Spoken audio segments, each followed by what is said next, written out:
दुल्हा अंगना में अइबा ना कइलस। ए सखी काहे लेट होता हो सुना। अरे आ गइल बानी। अरे त लेट करके अइला हा। अरे तो बारात तो लेट अइबे करेला। सुना तोहर का हाल होइए बाबुआ सुना। सुनावा। दुल्हा देरी काहे कइला बांध के मारो में मरइबा। दुल्हा देरी काहे कइला बांध के बाड़ों में मरइबा। मम्मी पापा कैसे दी हो कन्या दनवाना।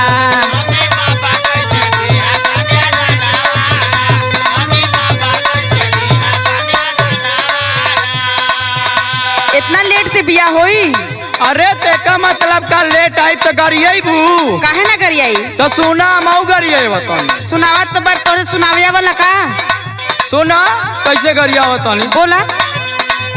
सुना सुना ए मोर साली मत गरियावा हाली हाली। सुना तारू। हाँ हाँ सुनो ताड़ी। हाँ सुना। बोला। सुना सुना ए मोर साली मत गरियावा हाली हाली। तोहरे मम्मी हमारे पापा के बिचारावाना।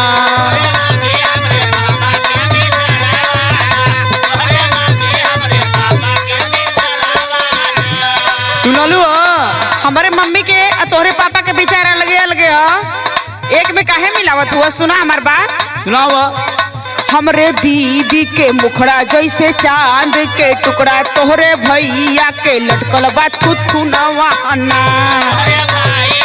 अच्छा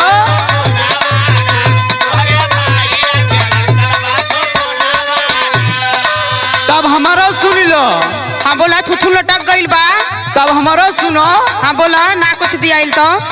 तोहरे नैहरे के लोग तोहरे नैहरे के लोग सबके धैल से के रोग। पेटवा निकलल काहे बाबा रवाना।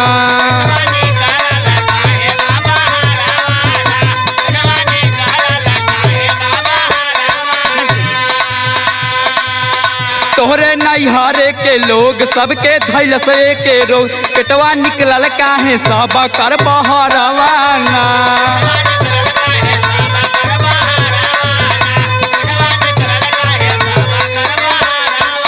सुनलू। अरे हे देखा होई तो पेटवो नहीं हार और काहे तना इतना निकलल बा। तो वही पर ध्यान बा। सुना। सुनावा। लेके अइला बड़का गाड़ी दिहला मारो में बिगारी। दुल्हा बोला कैसे होई पर छनवाना।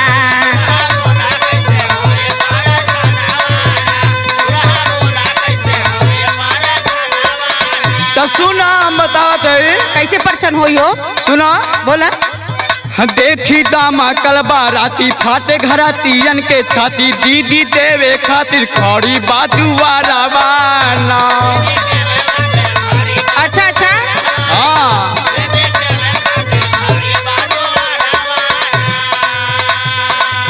इहे कुल करे आइल बड़ा। तनी होश होश में रह के बात करो। अरे होश में है होश में। ये हमन ज्यादा सेखी तो हर लोग का ना चली। सुना। हाँ सुनावा। दुल्हन ले जा तू सहेज तनिको पैबा न दहेज। कौशल कहे खाल फाली बस भोजन महना।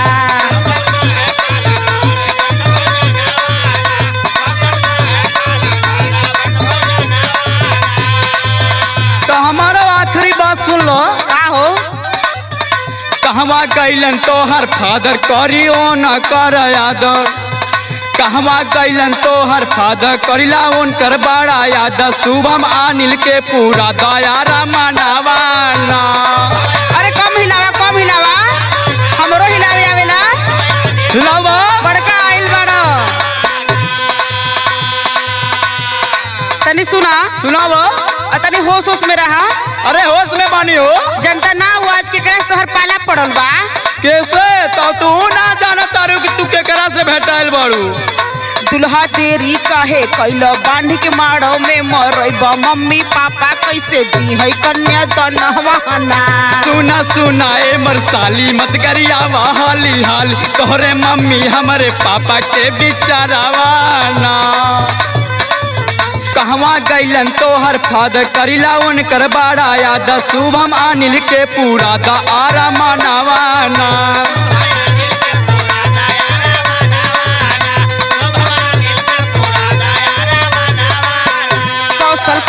कहेली खाला बस खनवाना शुभम अनिल के पूरा दारा मनवाना कौशल कहेली खाला बस खनवाना शुभम अनिल के पूरा दारा मनवाना कौशल कहेली खाला बस खनवाना